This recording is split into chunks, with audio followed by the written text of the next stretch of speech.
Hi everyone, Vegas Film Critic here, Jeffrey K. Howard, here to review Suicide Squad, probably the most anticipated film of the summer 2016. I know I'm looking forward to it because I just love the attitude and the style and the villains. I love things that are dark, I really do. I know Marvel Universe has a lot of happy stuff going on, but DC is really churning out these really dark tone, heavy films, and I wanted to wear a Suicide Squad shirt, but I couldn't find any that I liked, you know, and plus they were like 30 bucks, so I went with just a generic Joker here. Hope that you approve of that. So, Suicide Squad is essentially you have these supervillains who are all locked up in this one facility, and they all have their own powers. They have their own specialties. Viola Davis, there, I got it. She's in charge of the Black Ops, the secret program that's going to break these guys out of jail and, well, not break them out, but just have a special kind of squad that when America's under threat, they're going to send them out on a suicide mission, Suicide Squad. Now, if that sounds familiar, you're right. It's The Dirty Dozen with Lee Marvin. That's one of my all-time favorite action films, one of my favorite World War II films. I love Lee Marvin. His autobiography's around here somewhere. And so it's essentially The Dirty Dozen with superheroes and supervillains. And, of course, the Suicide Squad comic's been around for 30, 40 years. It's been around forever. So anyway, we have such a great collection of supervillains with Will Smith as Deadshot. You could probably say he's the leader of the Suicide Squad, and he's playing Will Smith. You know, I know he's the greatest shot in the world. He's the greatest assassin in the world. But essentially, his character is that smart mouth, that fast talking, that kind of Will Smith delivery that you come and love to see in all his movies. And but I just think that Will Smith really did dodged a big bullet with Independence Day Resurgence and going with Suicide Squad, because ID4 Resurgence was so bad. It was just a rehash of everything that was 20 years ago. So he was lucky to pass on this to become not only that, the leader, but in the biggest film of the summer. Now, before I start going, I'm not going to go through every one of the Suicide Squad. I'm just going to say the ones that I thought really stood out and the ones I really liked. And also we got to talk about Joker and also talk about Harley Quinn. Now, Margot Robbie really stole every scene she was in as Harley Quinn. She was funny, she was evil, she was psychotic, she was sexy as all can be. How many kids are going to be pulled through puberty watching around in those booty shorts? I mean, that was just crazy. I even read on the internet that they had to Photoshop some of her shorts longer and stuff for other markets around the world, because, they were too risque. But every time she walked away, I mean, there was a letter in her mailbox. I could not believe. And not only that, the baseball bat and just all the cool stuff she was wearing, she really stole the movie. As far as Jared Leto as Joker, he was in it maybe 20, 25 minutes. He was just a tease. And you really couldn't get enough of what he brought to the character of the Joker. Yes, you could see he was developing his own style, his own sense of laughter, it's the trademark of the Joker, which, by the way, the Joker just celebrates its 50th anniversary with the original 1966 Batman with Adam West, Cesar Romero playing. Well, this is the 50th anniversary of that movie, so it's pretty cool to see that Jared Leto is taking that character, making it his own, definitely, with these really maniacal and scary, persona that he brings to the Joker, but you just wanted more of that. It really... There's so much going on in this movie, guys. It's 2 hours plus, and it's just everything in the kitchen sink, which there's a lot to digest in this movie. And in the first hour of the movie, yeah, we go through the origins of all the supervillains. We get their backstories. We find out, how they got there. We even have cameos with Batman, with Ben Affleck, and also Ezra Miller as the Flash. And there's just so much going on in this movie. So you're trying to think to yourself, well, wait a minute, what is going to happen with the Suicide Squad? What are they going to do with them? What is their mission? So essentially, there's not a plot in this movie. There's a lot of character study and how they interact with each other. And the Suicide Squad, the actors and the characters, they all really work well together. There was not one character who I didn't like. I thought it was really fun to watch these guys play off of each other. But essentially, there's a threat to, I don't know where the hell we are. DC? Is it New York? I get confused. And so they have to send the Suicide Squad in to fight the Temptress.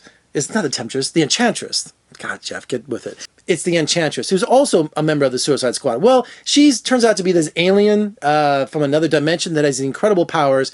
And the third act of the movie just falls apart. Just like in Batman, Superman, but just like in a lot of these superhero films, the third act, it just falls apart. And she's trying to take over the world along with her brother, who plays, oh God, what was his name? Try to take over the world, and they have these incredible powers. I mean, literally, she can, and we see it, she destroys an aircraft carrier with a bolt of lightning, cuts it in half. She is literally changing the landscape of the Earth.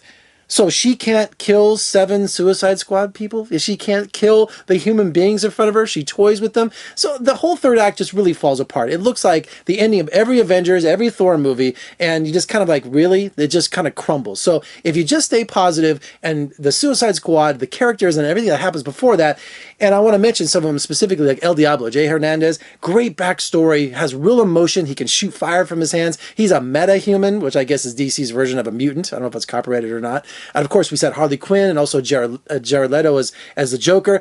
I don't know why, but I love Killer Croc. For some reason, I just kept coming back to Killer Croc. Boomerang, kind of corny sometimes. Yeah, he can throw the boomerang. Deadshot, I thought Will Smith, really cool. Adam Beach as Slipknot, not Slipknot. Yeah, Slipknot. He can like climb anything. Kind of corny, he wasn't in it too much. Now, in terms of the direction, David Ayer was also the writer, and he gave us like Training Day and some really great movies from the past. He's a really excellent writer, but of course that third act really suffered by just doing this god-awful action sequence that made no sense whatsoever, just throw out any kind of realism at all. It just didn't make any sense at all. But it still has that Zack Snyder feel, that DC universe wants to be in this dark world. It definitely has that Zack Snyder influence, but you can see it was almost like Sucker Punch. It was just that really kind of dark, foreboding atmosphere.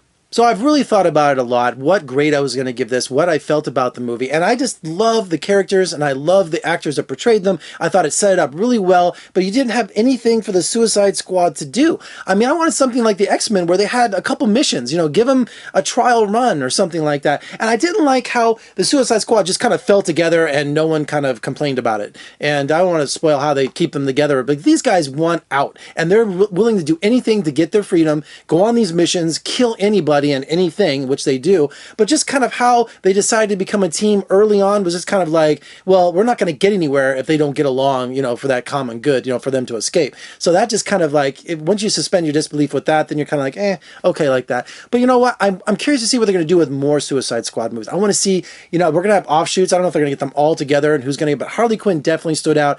Jared Leto, we need more Joker. We got to see what he wants to do with that. It was really unfair for these guys just to give us a tease of this. I mean, it drove me crazy because just when you were getting into Jared Leto, the scene would be over. It was like a second movie going on with the Suicide Squad. It's like they had his own agenda, had his own thing going on with Harley, and you're like, that could have been its own movie. Let's concentrate on what the squad is doing, why Viola Davis is sending him on this mission, and it just falls apart because the Enchantress or the Temptress, whatever the hell her name is, really just, that was corny as hell. Overall, I'm giving it a C because of that third act, but it's really close to a B. I didn't hate this film whatsoever.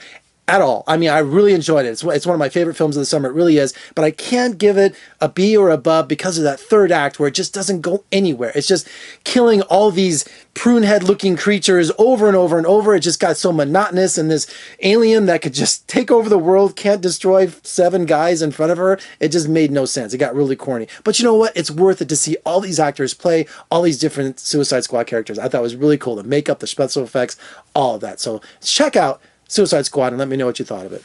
All right, for more reviews and interviews, just surf on over to my website at vegasfilmcritic.com. Also, check out my podcast. And what did you think of Suicide Squad? Please leave a comment below. Who's your favorite member? I like Killer Croc. I don't know why. That is really cool. I got to head to Toys R Us and see if there's any Suicide Squad action figures. There's got to be. I didn't even think of that. I'll do a whole video for that too. Share, subscribe, thumbs up. Thank you so much. I'm Jeffrey K. Howard from Las Vegas. Did you see Killing Joke? It was really cool too. Check out my review on here somewhere. Subscribe. That V down there, please click on it. Thank you so much. I greatly appreciate you watching. I'm Jeffrey K. Howard. See you next time.